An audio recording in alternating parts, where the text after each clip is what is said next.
En Radio Intereconomía, Sin palos en las ruedas, dirigido por Javier Font. Muy buenas tardes, ¿qué tal? ¿Cómo estamos? Después de una semana con algún puente que otro, y a las vistas de más puentes en adelante, que esto es un no parar. Mire, les decía que en los últimos años hemos sido testigos de un aumento preocupante en la resistencia de las bacterias a los antibióticos. Este fenómeno, conocido como resistencia antimicrobiana, pone en peligro nuestra capacidad para tratar eficazmente las infecciones bacterianas más comunes y podría revertir, desde luego, muchas décadas de progreso en la medicina moderna. Pero, ¿cómo ocurre esto? ¿Por qué ocurre esto? Las bacterias tienen una capacidad muy asombrosa para adaptarse y evolucionar, para mutarse. Con el uso excesivo e inapropiado de antibióticos en la medicina humana, animal y en la agricultura, las bacterias han encontrado formas de resistir a los efectos de estos medicamentos. Este problema se ve, por supuesto, agravado por la falta de desarrollo de nuevos antibióticos, lo que deja a los médicos con opciones muy limitadas para tratar infecciones cada vez más resistentes. Pero, ¿qué significa realmente la resistencia antimicrobiana para nosotros? Pues significa que enfermedades que alguna vez fueron tratables, como una neumonía, infecciones del tracto urinario o septicemias, pueden a día de hoy convertirse en amenazas potencialmente mortales una vez más. Además, procedimientos médicos rutinarios como cirugías y quimioterapia, por ejemplo, entre otras, podrían volverse más peligrosas debido al riesgo aumentado de infecciones resistentes. Es cierto que la investigación se ha reducido porque deja de ser rentable con los antibióticos, su rentabilidad es muy reducida y las líneas de investigación se han redirigido más al campo de la oncología. ¿Esto deja de ser rentable? Hay quien dice también que existe un desabastecimiento de medicamentos o pocas ganas de investigar sobre antibióticos, entre ellos los antibióticos, porque estamos ante un mercado persa, entrecomillado, internacional, donde se vende los medicamentos al mejor postor. De eso hablaremos también para que nos aclaren estas circunstancias. Es crucial que todos entendamos nuestro papel en la lucha contra la resistencia antimicrobiana. Los pacientes deben tomar antibióticos exactamente según las indicaciones de sus médicos y no compartirlos ni guardar aquello que sobra para un uso futuro. Y por cierto, también los médicos deben recetar antibióticos de manera responsable, que lo hacen, y solo cuando es necesario, que también así lo indican. Además, en la agricultura se deben limitar el uso de antibióticos en la crianza de animales y se debe promover prácticas más sostenibles, porque esto afecta también a los humanos dentro de la cadena alimenticia. Por otro lado, es imperativo, por supuesto, invertir en investigación y desarrollo de nuevos antibióticos y terapias alternativas, que duda cabe. Y también necesitamos apoyar a los científicos, desde luego algo muy importante, porque sin ellos no haremos nunca nada. Y a las empresas farmacéuticas en su búsqueda de soluciones innovadoras para combatir las bacterias que son resistentes. En resumen, la resistencia antimicrobiana es un desafío global que requiere una acción colectiva y urgente, no es broma. Todos tenemos un papel que desempeñar en la protección de nuestra salud y la de las generaciones futuras. Tenemos que ser conscientes de todo esto porque en ello va nuestra salud. Comenzamos.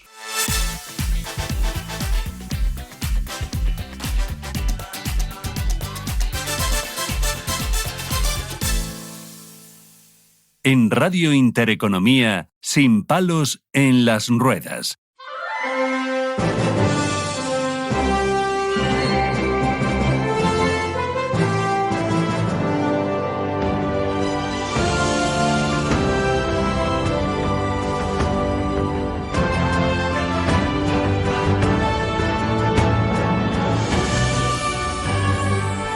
Bueno, aquí estamos de nuevo con todos ustedes para hablarles de temas interesantes. Muy interesantes porque afectan a todas las personas. Desde luego, como ustedes bien saben, el principal objetivo es dar información a las personas con discapacidad desde estas ondas, pero también yo creo que hay cosas que afectan a todo el mundo. Por ejemplo, estamos hablando del tratamiento de enfermedades pues que se llevan a cabo solamente con antibióticos, y si al final estamos haciendo un mal uso de estos medicamentos, pues estamos convirtiendo nuestras bacterias en multiresistentes, cosa que se habla mucho últimamente de ello, pero que muy por encima, ¿no? Vamos a intentar dilucidar hoy algunos aspectos, algunas dudas que nos han hecho llegar también personas afectadas, para intentar resolver pues esas incógnitas, ¿no?, que muchas veces nos dan incertidumbre.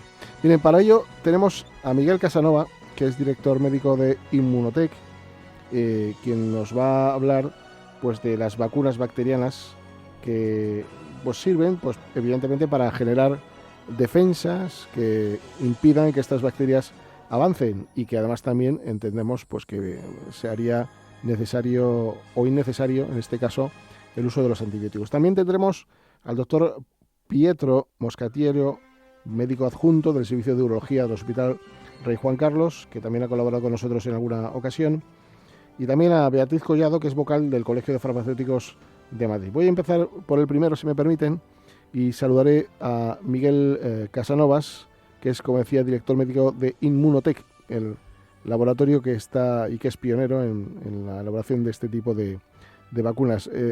Muy buenas tardes, don Miguel. Hola, buenas tardes. Muchísimas gracias por estar hoy aquí con nosotros, como digo, para intentar aclarar muchas dudas, ¿no? Bueno, recientemente hemos visto pues muchos análisis, muchos estudios que hablan de esta multiresistencia de las bacterias a los antibióticos, y esto básicamente, ¿por qué se está produciendo?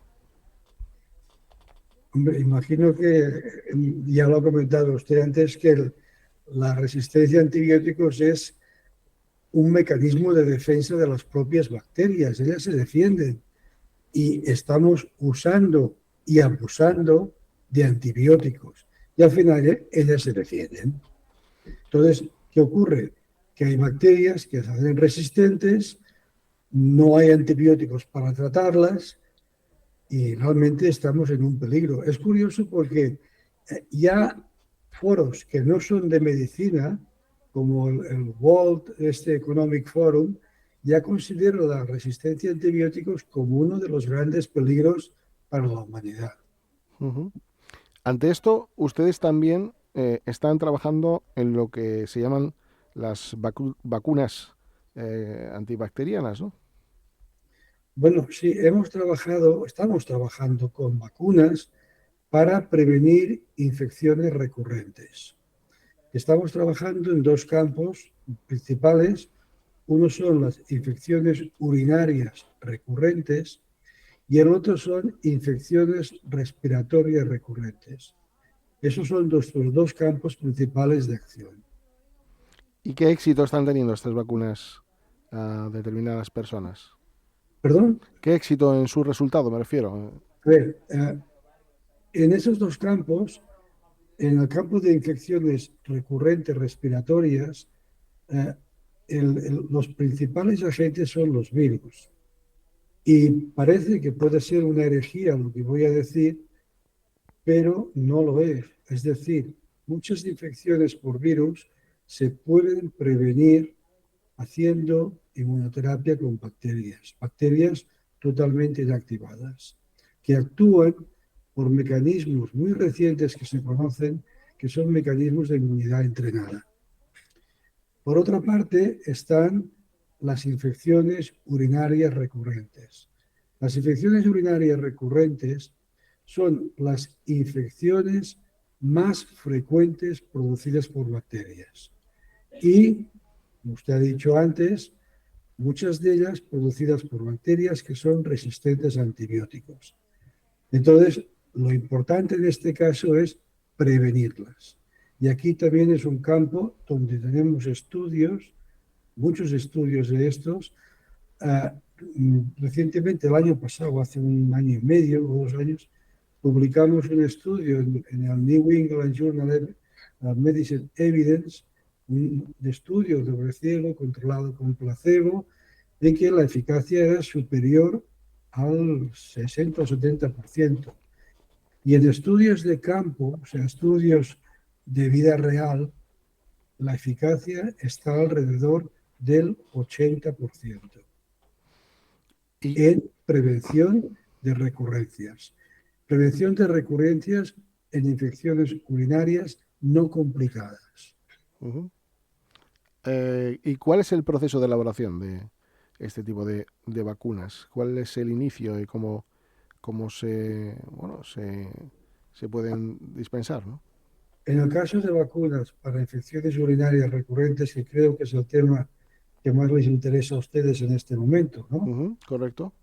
Entonces, ah, el preparado que hemos hecho, que se llama Uromune MV140, es una mezcla de 4 bacterias. Son las 4 bacterias que con más frecuencia producen infecciones urinarias. La primera es la Escherichia coli, es la primera. Ujú, Está Klebsiella pneumoniae, Proteus vulgaris y Enterococcus fecales. Estas son las 4 bacterias.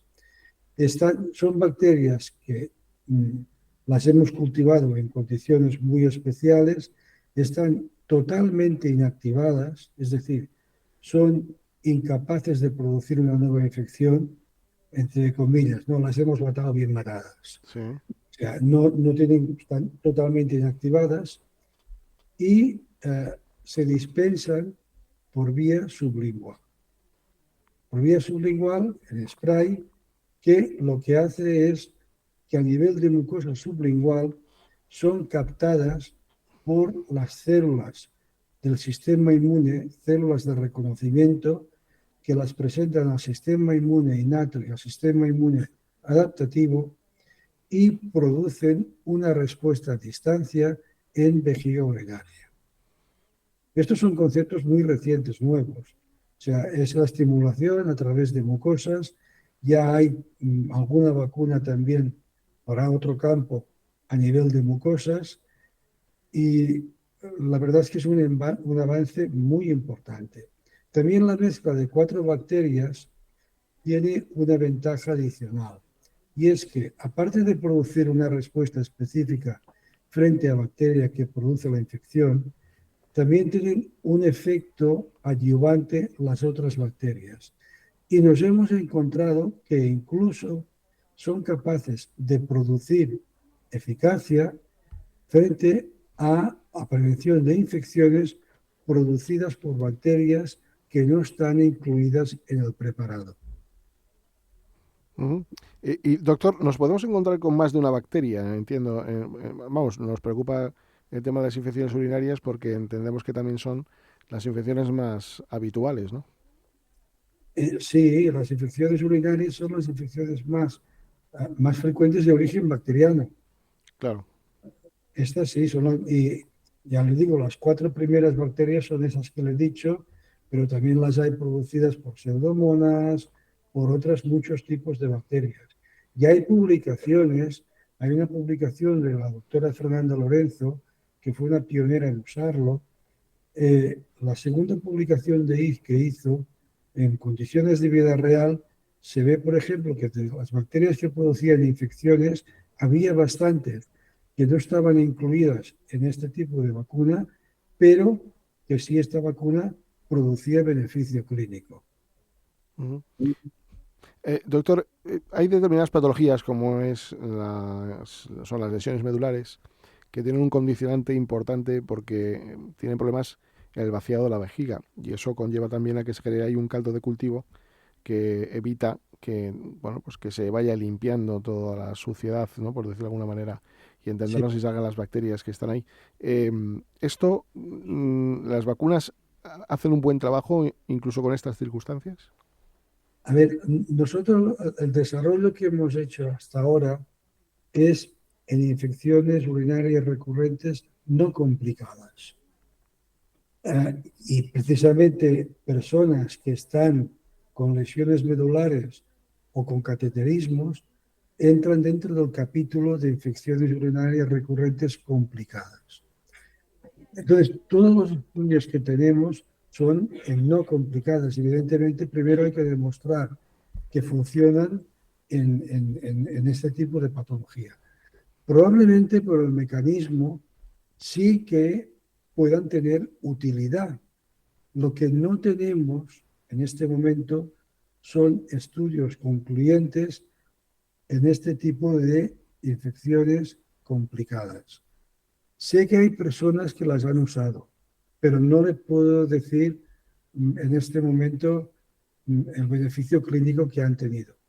Pero ya les digo, desde el punto de vista puramente inmunológico, sí que podemos predecir que puede haber beneficio. Ahora, ¿cuánto va a ser este beneficio? En este momento no lo sé.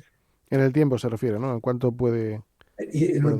tiempo y en las personas, es decir, la persona que tiene una lesión medular y que está con un catéter, es lo que comenta usted, o sea, aquí hay algo más que ayuda a que esta infección sea recurrente y que cueste mucho de erradicar.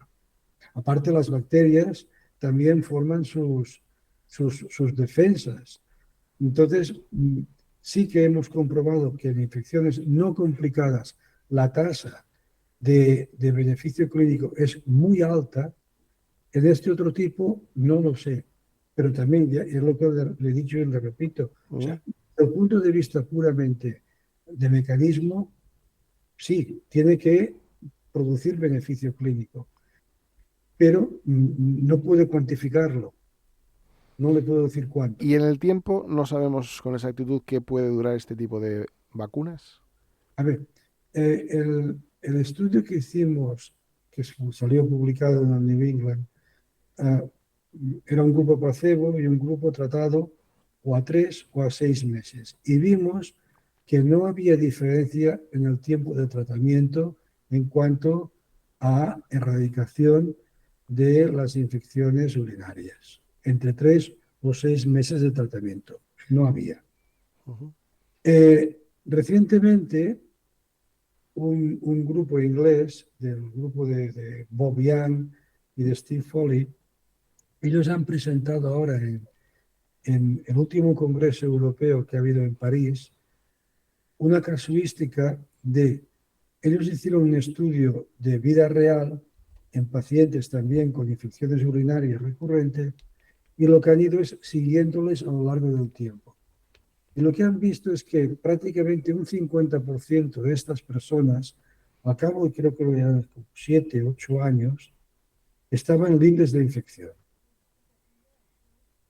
Pero estamos hablando de gente que no tiene ninguna patología, entiendo, ¿no? Exacto, gente que no tenía, lo que le decía antes, no complicadas. Ese condicionante que hablábamos anteriormente. Y Complicadas, no lo sé, no lo sé. ya. Pero, por ejemplo, le voy a poner en otro campo que no tiene nada que ver con urología. Ujú. Tenemos un estudio que estamos acabando la publicación y acabando de analizarlo todo en prevención de exacerbaciones de EPOC, de infecciones Sí. en pacientes con EPOC, con insuficiencia respiratoria, que han estado tomando otra vacuna bacteriana durante un periodo de tiempo de 1 año. Es decir, es un preparado, tanto el de urología, como el de respiratorio, muy, muy, muy seguro. Doctor, como he dicho yo en mi editorial, estamos viendo cómo cada vez se investiga menos en antibióticos. Yo creo que hemos pensado que lo teníamos ya todo controlado, al menos eso nos decían. Em, y esto puede ser una alternativa a los antibióticos. Claro, claro, es que hay patologías. A ver, si una persona tiene una infección, esta infección hay que tratarla. Y el remedio para tratar la infección son antibióticos. Los antibióticos han salvado millones y millones de vidas. El problema viene cuando hay infecciones de repetición y cuando hay infecciones de repetición por gérmenes que son resistentes a antibióticos. Entonces, hay que prevenirlo y ahí está el tema de vacunas. Claro. Hasta donde yo sé, genera anticuerpos y defensas hacia estas bacterias, pero ¿de alguna manera actúa sobre la infección o solamente tienen un carácter preventivo? Ay, actúan sobre la infección porque produce, o sea, actúa, a ver, Actúan a nivel del sistema inmune innato y actúan a nivel del sistema inmune adaptativo. El sistema inmune adaptativo es un poco más lento, es muy específico, reconoce antígenos muy determinados, mientras que el sistema inmune innato es más inespecífico, reconoce patrones, pero es muy rápido, actúa muy rápido. Entonces, esto actúa a nivel de los dos. Ujú. Me va a permitir que salude a Pietro Moscatillo, que es el doctor médico adjunto del Servicio de Urología del Hospital Rey Juan Carlos. Doctor, ¿qué tal? Buenas tardes. ¿Qué tal? Buenas tardes. Gracias una vez más por estar con nosotros. ¿Qué es lo que tenemos Un placer. que hacer para convencer a la población de que el uso de los antibióticos tiene que ser el específico para la bacteria, no para los virus? O no sé si estamos en el error de esto. No, está clarísimo. A ver, como me dice el doctor previamente, los antibióticos han sido la clave para el desarrollo de tratamientos que previamente a ellos eran mortales. El tema que se ha autoinstaurado un mecanismo, decimos, de cultura poblacional por el cual cualquier tipo de infección o tratamiento de estas pasa por el uso de un antibiótico. Entonces, se ha hecho un uso exagerado y eso ha conllevado a tener mucha resistencia antibiótica, en particulares a nivel de centros hospitalarios o residencias, y luego también ha permitido el desarrollo, por ejemplo, de alergias a los mismos por el sobreutilizo. Convencer, evidentemente, es una campaña que toca a nosotros el día a día. Hablar, en el caso como estamos hablando de las infecciones urinarias recurrentes no complicadas, de que todo el trabajo que hay que hacer sobre las infecciones es preventivo, ¿no? Hacer un poco hincapié en cosa es una infección, porque también hay cierta confusión sobre la presencia de cultivos positivos en pacientes asintomáticos, que sería una bacteriuria asintomática que muchas veces viene tratada como tal. Entonces allí va el abuso del antibiótico a pacientes que son realmente sintomáticos. Pero claramente es un trabajo del día a día del personal sanitario que tiene que ser bien informado y adiestrado para el manejo y el tratamiento de este tipo de patologías. Quería también saludar, si me permiten, a Beatriz Collado, que es la vocal del Colegio de Farmacéuticos de Madrid. Hola, Beatriz, ¿qué tal? ¿Cómo estáis? Muy bien, muy bien. Encantado de saludarte. Aquí escuchando atenta. Bueno, ¿qué ocurre cuando un ciudadano va a la farmacia a pedir un antibiótico porque piensa que es la mejor solución para el problema de salud que tiene puntual? Pues, a ver, por un lado, la farmacia nunca se puede dispensar un antibiótico si no es con prescripción médica. Entonces, sí que ocurre mucho, que vienen muchas veces, todavía, parece mentira, pero todavía vienen muchas veces intentando, puede parecer raro, ¿no? Pero, oye, pero dame un antibiótico que sí, que lo sé, que tengo infección de orina. Uh-huh. Y nosotros eso bajo ningún concepto, o sea, es, podríamos decirlo, pecado mortal. Nunca daremos un antibiótico sin receta. Desde luego, lo que sí vamos a dar es un consejo desde el mostrador, porque hay muchas medidas que podemos hacer antes del antibiótico. Es decir, hay veces que cuando una mujer viene con ligeros síntomas, si podemos, muchas veces tratamos con productos naturales que hay veces que salvamos del antibiótico, como es con manosa, con proantocianidinas, que son extractos de arándano rojo. Son productos naturales que sí que tienen una acción antibacteriana sin generar esas resistencias, y podemos solventar esa infección incipiente. Doctor Casanova, quería preguntarle una cosa que también nos preguntan muy asiduamente, que es, normalmente hay veces que inconscientemente o sin esa información que estamos hablando de ella, la gente tira de algún antibiótico para una infección de orina. Aparentemente los síntomas desaparecen, pero no desaparecen. Entonces, ¿qué efecto está haciendo el antibiótico ante esa bacteria que supuestamente ha desaparecido, pero que está ahí? ¿La está adormeciendo? ¿La está En fin, ¿qué efecto está teniendo en esos momentos? Sí, El- perdón. no, no, a ver, el antibiótico tiene que tener un efecto sobre la bacteria, pero aparte de esto, la mucosa que hay en la vejiga urinaria también tiene que regenerarse. Es decir, cuando hay una infección recurrente, hay un círculo vicioso. Es decir, la bacteria infecta, la mucosa responde. La mucosa, hay una respuesta inmune de reparación. Y esta respuesta inmune de reparación, si sigue la bacteria allí, se va creando un círculo vicioso que hay que romperlo. Y a veces es muy difícil romperlo. Y se crea el círculo vicioso. Eh, ¿Quién me puede contestar a esto? Quizás a lo mejor el doctor también, en este sentido, doctor Pietro. Si tenemos una infección de orina, pero no tenemos sintomatología, es decir, no tenemos fiebre, ¿es bueno tomarse el antibiótico o hay que esperar a que tengamos esa sintomatología por aquello de no hacer resistente a las bacterias? A ver, aquí habría que diferenciar en el concepto que estábamos comentando antes. ¿Qué cosa es tener una infección de orina, que es un paciente sintomático, que tiene dolor al orinar, que va constantemente al baño, que tiene escozor?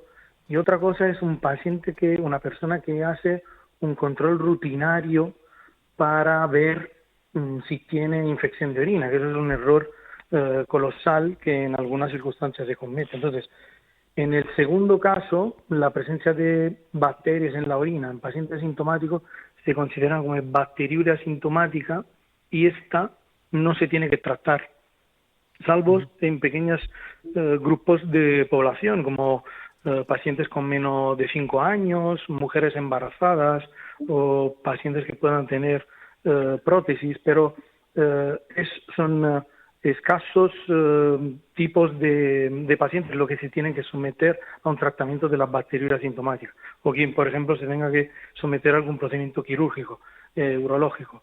Los que son sintomáticos, entonces sí, tiene que hacer uso de antibiótico y no tiene que ser un uso de antibiótico pobre, en el sentido que la mayor parte de las reinfecciones ocurren justamente porque o el antibiótico que se ha utilizado no era el idóneo o porque el tiempo de suministración del antibiótico ha sido insuficiente. Entonces se puede entrar en el proceso de una persistencia de la infección con una reducción de la sintomatología y aparición de la misma sintomatología a los pocos días del final del tratamiento. Entonces, los tratamientos van dirigidos un poco en función del riesgo poblacional, de 2 días de tratamiento, de 1 día de tratamiento a 7 días de tratamiento, en función un poco del riesgo poblacional, si son pacientes jóvenes en sus primeros episodios, hasta pacientes institucionalizados con infecciones graves de la vía urinaria.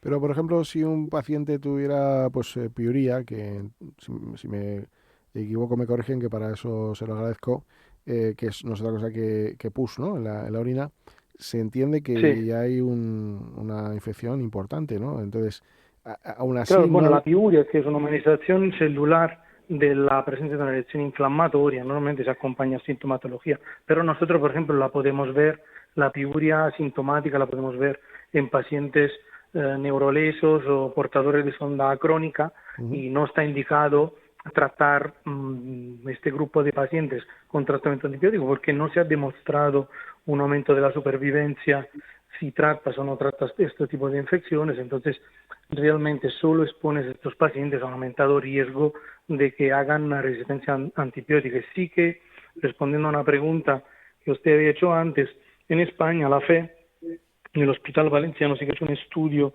sobre los neurolesos portadores de cateterismo que eran sometidos a infecciones recurrentes y sí sé que ha visto con el utilizo de la vacuna una reducción de la sintomatología hasta 6-9 meses de post-administración. Entonces, sí que se está investigando también, decimos, el campo de otros campos más allá de las infecciones recurrentes no complicadas.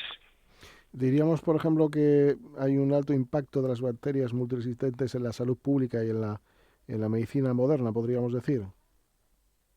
Sí, lastimosamente, sí. Es decir, nuestro enfoque por los pacientes o los portadores de bacterias que pueden ser colonizados tiene que ir siempre más a una inmunoprofilaxis preventiva, no dirigida al utilizo del antibiótico, que no es que se tenga que crucificar, Sí. pero debería ser restringido justo a aquellos casos que son extremadamente resistentes. Entonces, las aportaciones a las mujeres, que son la clase social más, decimos, sometida al riesgo de tener infecciones, en particular las posmenopáusicas, que pueden alcanzar hasta un 20% de riesgo de tener infecciones.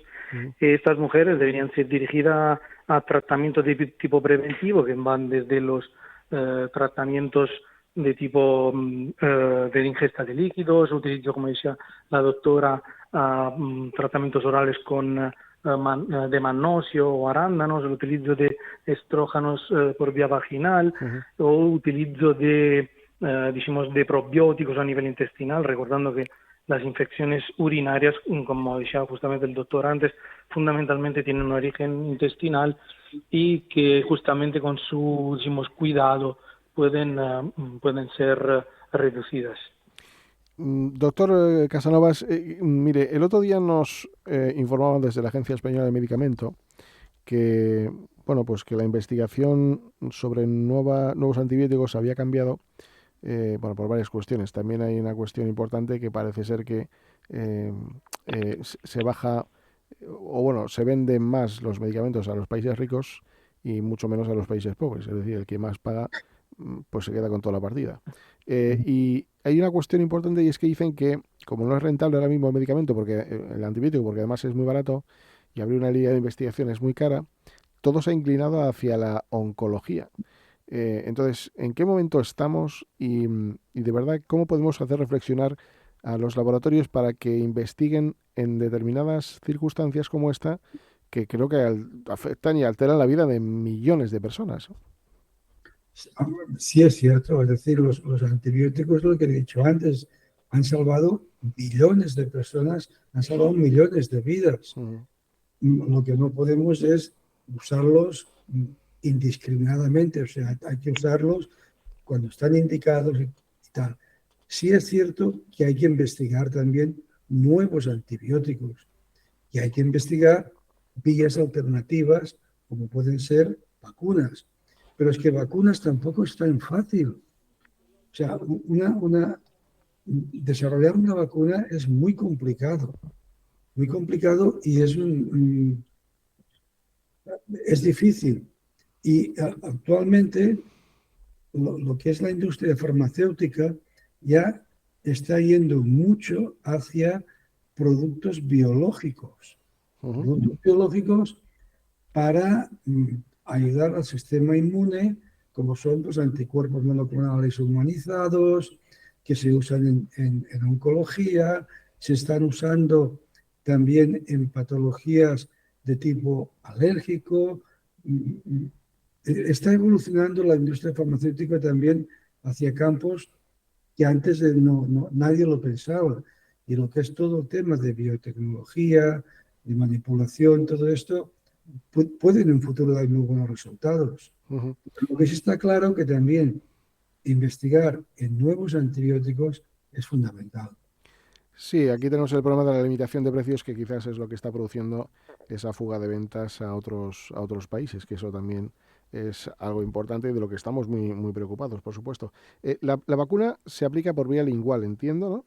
¿Y qué precio tiene una vacuna de estas características? A ver, la vacuna esta se aplica, es lo que he comentado antes,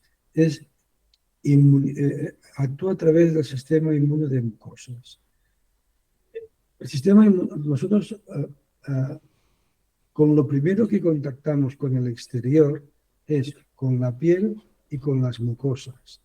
O sea, todo nuestro cuerpo, las mucosas que tenemos, es decir, la mucosa que hay en la boca, en el aparato digestivo, en el aparato respiratorio, esto es lo que tiene contacto con el exterior.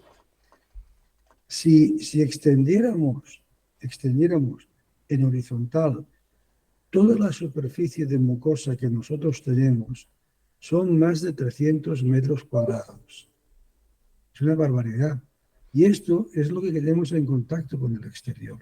Y esto es lo primero que hace de reconocer si lo que estamos en contacto hay que tolerarlo o nos puede hacer daño. Entonces, a nivel de mucosa sublingual hay un montón de células presentadoras de antígeno que son las que captan estas bacterias que nosotros colocamos ahí e inducen una respuesta a distancia. Pero esto no se absorbe a torrente sanguíneo. No es como un fármaco convencional, un medicamento como por ejemplo la cafeinitrina, ¿no?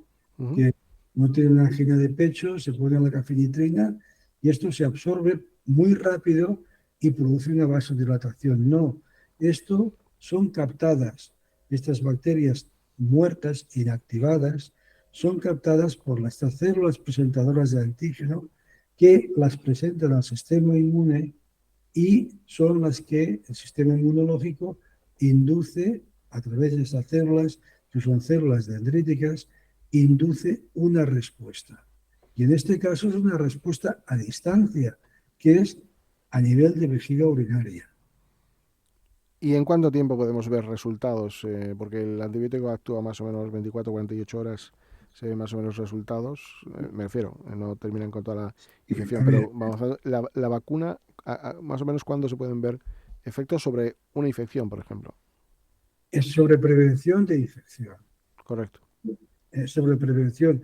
Sí hemos visto en estudios que ya, a ver, no desde el primer día, pero sí desde los primeros días ya hay estimulación a nivel celular. Y lo que hemos visto comparando los estudios que publicó la doctora Fernanda Lorenzo de Salamanca, vio que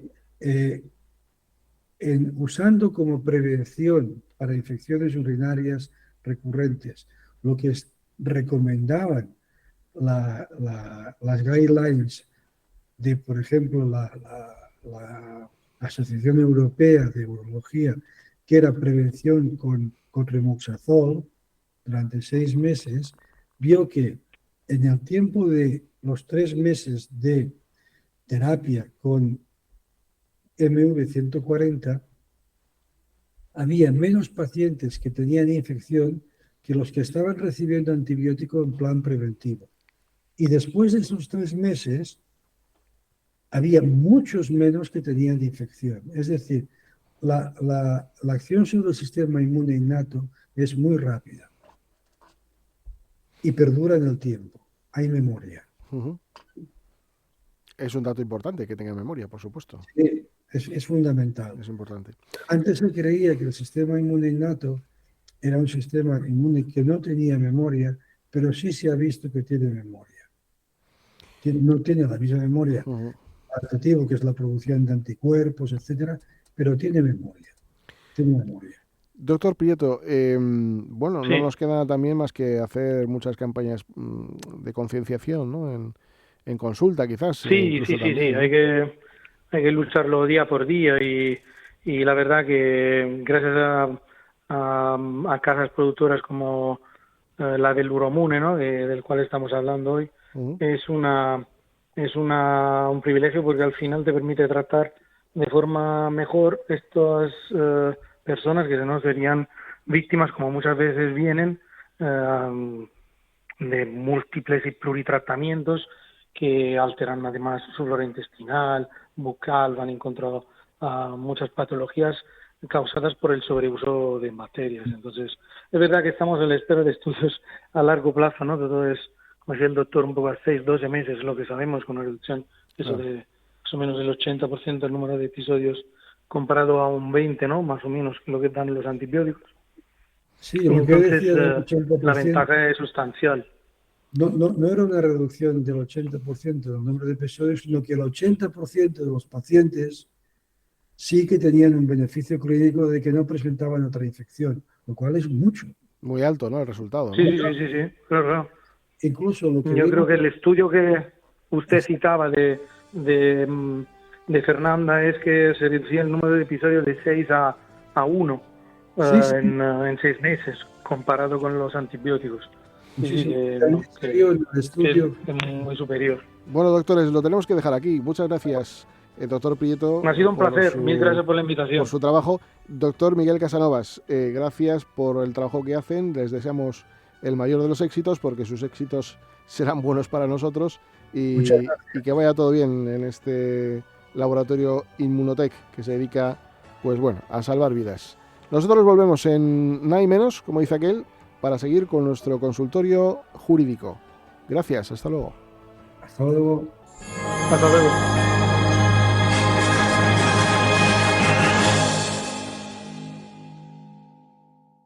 En Radio Intereconomía, Sin palos en las ruedas, dirigido por Javier Font.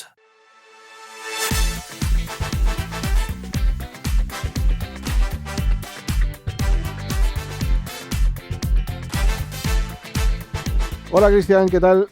Buenas tardes, Javier, ¿cómo estamos? Bien, ¿celebraste bien el Día del Trabajador? Hombre, no lo dudes, he estado de puente, así que bastante bien, bastante bien. Bueno, además en Madrid te has chupado una Pues sí, he guapa, cogido ahí unos días que vamos. Como se tiene el jefe velar. Bueno, oye, ¿qué nos traes? Pues mira, hablando de esto, justo antes de que empezaran los festivos, el martes pasado se publicaron unas ayudas para el alumnado con necesidades específicas de apoyo educativo. Además son unas ayudas a nivel estatal. O sea, las pueden solicitar todos los ciudadanos de nuestro país y es en concreto, ¿vale?, para ayudas para pues todos los alumnos que tienen esas necesidades específicas de apoyo educativo.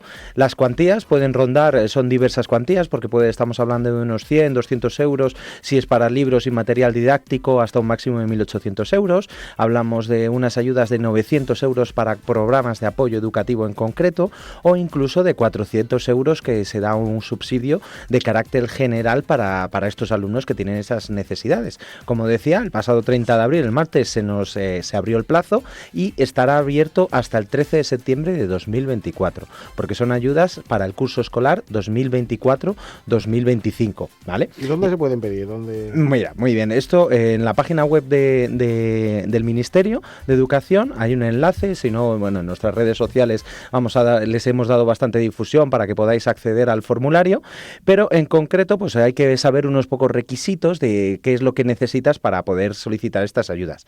En concreto, pues para el alumnado con discapacidad o un trastorno grave de conducta, trastorno grave de comunicación o lenguaje del trastorno espectro autista, tienen que ser siempre para mayores de 2 años, ¿vale?, que estén escolarizados en centros de educación especial o bien en centros ordinarios que tengan estas unidades de apoyo de educación especial o alumnos con necesidades educativas especiales, ¿vale? Ya en el caso de alumnos con altas capacidades, ahí sí que el rango de edad sube, es a partir de 6 años, ¿vale? Por otro lado, ¿qué requisitos tiene que tener el alumno con discapacidad?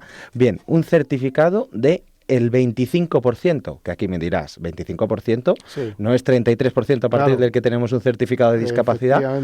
Pues efectivamente, lo que han hecho es bajar un poco el umbral, ¿vale?, de ese certificado de discapacidad, e incluso a los alumnos que no lleguen a ese 33% se le va a posibilitar adquirir estas ayudas para así un poquito, pues esos alumnos que no se cubrían, que estaban ahí a puntito, pues poderle también dar este servicio y que podamos trabajar en su futuro. Esto es lo que llamamos personas con discapacidad frontera, ¿no?, que de alguna manera se quedan en ese umbral que ni para adelante ni para atrás, pero sobre todo más para atrás que para adelante, porque si no eres el 33% no llegas a conseguir nada. O sea que ha sido un buen trabajo del tejido asociativo, eso la verdad. Claro, y además es que como están en esa pronta edad, pues no han terminado de desarrollarse, pero si empezamos a trabajar con ellos, pues a lo mejor conseguimos que se queden ahí y no vaya más, entonces es un aspecto muy positivo, ¿vale? Luego, por otro lado, pues bueno, hay alumnado que no tenga discapacidad que también pueda acceder a esto cuando hay necesidades educativas especiales, entonces hablamos de que necesitan el certificado del equipo de valoración, de los servicios sociales o de diferentes departamentos, ¿vale? O incluso, bueno, pues al alumnado que tenga trastorno de espectro autista también necesitará el certificado médico de los servicios públicos de salud sostenidos con fondos públicos, lógicamente, ¿vale? Por otro lado, podemos hablar de cuáles son los requisitos, ¿vale?, para poder acceder a nivel económico. ¿vale? Entonces, hablamos de que ¿cuándo no se va a tener derecho a acceso a esta ayuda? Bien, cuando superen el límite, cuando haya rendimientos netos de capital mobiliario, que haya ganancias patrimoniales en el año anterior de 2023 de unos 1.700 euros, ¿vale? O cuando haya valores catastrales de las propiedades que tengan la propia unidad familiar de su vivienda habitual que superen los límites establecidos en la convocatoria que se ha establecido, o incluso cuando haya ingresos procedentes de actividades económicas o participación en entidades que superen los 1.500 euros, los 155.500 euros en el 2023. Porque es muy importante que aquí lo que van a medir es la unidad de convivencia, ¿vale? Entonces vamos a tener que ver cuáles son esos límites de ingresos que se ha tenido en el año de 2023.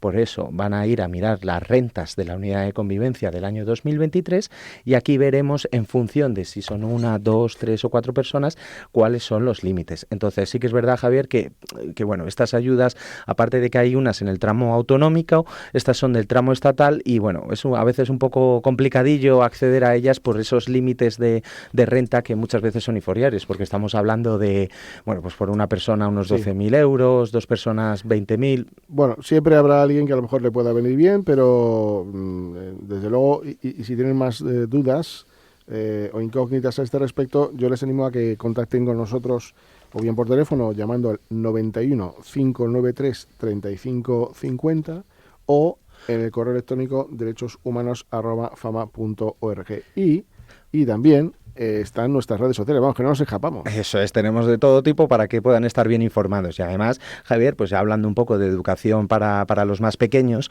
contar que nosotros aquí también en Fama pues disponemos de un servicio y en la Fundación de un servicio para educación para adultos, en el cual pues trabajamos las habilidades académicas y técnicas de estudio de las personas que son mayores de 18, siempre para poder acceder. Quienes han dejado atrás los estudios y ahora quieren retomar, ¿no? Técnicas de estudio. Eso es. Entonces, si están estudiando, pues bueno, pues pueden tener esas sesiones de apoyo educativo con nosotros para poder echarles una mano, ¿vale? Pero siempre que estén matriculados en algún tipo de formación y eso sí, en este caso que vivan aquí en la Comunidad Autónoma de Madrid. Y luego nos enganchamos con la agencia de colocación y encontramos un puesto de trabajo. Eso es, o sea, ya es un pack completo. En positivo, como decía aquel Bangal. Eso es. Bueno, incluso, además, ya que dices de la agencia de colocación, si lo enganchamos con nuestro servicio de autonomía personal de Paifa, pues hombre, ya sería encantado. Le podemos brindar ahí unos servicios de apoyo pues en los domicilios, en su día a día o cualquier cosa. Entonces es muy interesante, ¿vale? Y bueno, también te quería comentar, Javier, que bueno, hace unos días, el 16 de abril, salieron unas ayudas aquí en la ciudad de Madrid, que la verdad que, bueno, aunque son solo para la ciudad de Madrid, podrían hacerse eco otros ayuntamientos porque la verdad que son muy positivas y son las de ayudas del Plan Adapta, las cuales son para la accesibilidad dentro de las viviendas y el acceso a las comunidades de propietarios. No te vayas, porque ahora vamos a hablar con David Fernández, que es presidente de ASEM, una asociación que trabaja por las personas con enfermedad neuromuscular, de la que les vamos a hablar ahora en un ratito.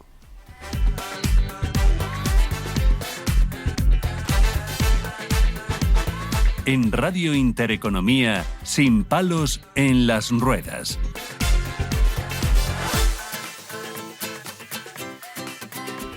Bueno, no se me puede olvidar, desde luego no se me puede olvidar, y menos un día como hoy, en felicitar a las madres en general y a las madres con algún tipo de discapacidad en particular, muy en particular, porque desde luego, en fin, se les juntan muchas cosas. Solo decirles que muchas felicidades y un beso muy fuerte para todas ellas. Saludamos a David Fernández, que es presidente de ASEM, como decía, la Asociación de Enfermedades Neuromusculares aquí en Madrid. Muy buenas, Javier. Hola, ¿qué tal? Muy buenas a todos. ¿Qué tal, David? ¿Cómo estás? Muy bien. Oye, ¿cómo nace ASEM?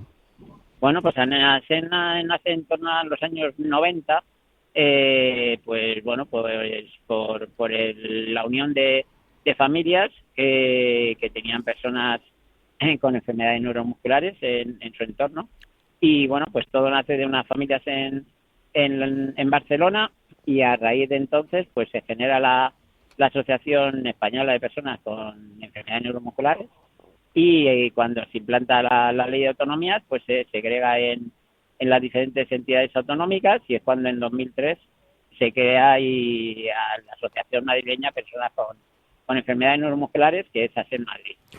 Oye, David, cuéntanos un poco sobre la patología, ¿no? ¿Cuáles son aquellas alteraciones o aquellas circunstancias que afectan por esta enfermedad discapacitante a las personas que la padecen, ¿no?